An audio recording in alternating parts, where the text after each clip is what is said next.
Alors, toujours au Business Expo 2026 au Havre. Maintenant, je reçois Julien Dutil de l'entreprise Domevi, c'est ça? Exactement, Domevi, Domevi. Alors, est-ce que, Julien, vous pouvez nous présenter l'entreprise? bien sûr. L'idée première, c'est de réaliser des travaux dans les logements des seniors et des personnes en situation de handicap.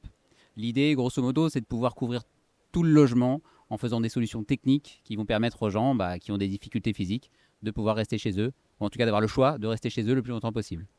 Ah, c'est une entreprise qui existe depuis combien de temps? Alors Domevi en fait est une entreprise nationale qui existe depuis 2012 et qui au fil du temps s'est développée dans toute la France par le biais de la franchise.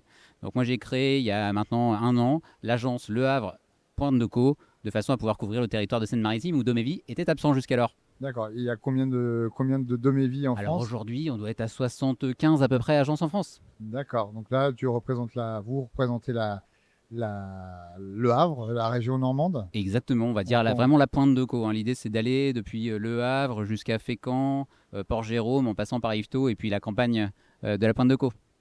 où est-ce que vous souhaitez emmener votre entreprise?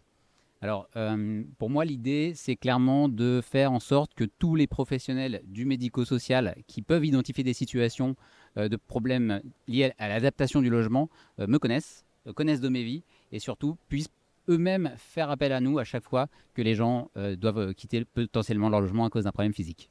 Quel est votre savoir-faire distinctif? Alors, chez Domevi, on pourrait être apparenté parfois à des professionnels du bâtiment, parce qu'en effet, on va rénover des salles de bain, on va installer un monte-escalier, mais aujourd'hui, l'idée, c'est aussi de pouvoir avoir cette vision à 360 degrés, justement, où on va pouvoir couvrir tous les corps de métier, et puis aller aussi du début du projet jusqu'à la fin du projet, en accompagnant également sur la partie subvention et financement, parce qu'aujourd'hui, il Ouais. existe des dispositifs pour ça, et les gens ne le savent pas encore. Mhm. Et qu'est-ce qui vous distingue de vos concurrents, si Euh, vous en avez? oui, bien sûr. Alors, les concurrents, alors des concurrents nationaux qui sont organisés comme Domevi, eh ben, il n'y en a pas aujourd'hui.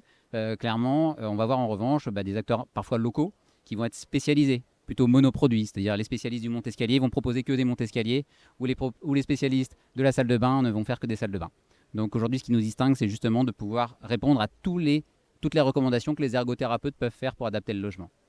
Alors, comment on peut vous contacter? Alors, plusieurs moyens. En effet, sur le site internet, tout simplement, il y a un formulaire. Donc, il suffit de faire une demande en ligne de mise en relation. Et puis, moi, je viens à domicile, justement, pour faire un diagnostic, identifier les problématiques. Et puis, selon les situations, pouvoir mettre en relation avec les bons professionnels. Et puis, surtout, au bout du bout, réaliser les travaux pour leur confort. Alors, vous êtes présent au Business Expo. C'est la première fois que vous faites un salon comme celui-ci? Alors, le Business Expo en particulier, oui. C'est vrai que aujourd'hui, moi, les professionnels avec qui je travaille sont plutôt issus du médico-social. Mais c'est aussi important de pouvoir être visible des autres professionnels parce qu'on a tous autour de nous des seniors ou des personnes en situation de handicap qui peuvent nécessiter des adaptations. Donc, plus on est vu, plus les infos sont connues, plus on fait appel à Domevi et les gens peuvent rester chez eux. Alors, pour finir cet entretien, est-ce que vous avez un message particulier à transmettre ou des informations à donner? Le message, clairement, c'est faisons tout pour que les gens n'aient plus l'obligation de quitter leur domicile Hmm. parce qu'ils ont une difficulté physique. Parfois, c'est difficile pour les gens d'être déracinés de la maison dans laquelle ils ont toujours vécu. Donc, quand ils veulent rester chez eux, autant faire en sorte qu'ils puissent. Ok, très bien. Bah, longue vie à Domevi Merci beaucoup, et Grégory. bon salon. Merci. À bientôt. Au revoir. À bientôt.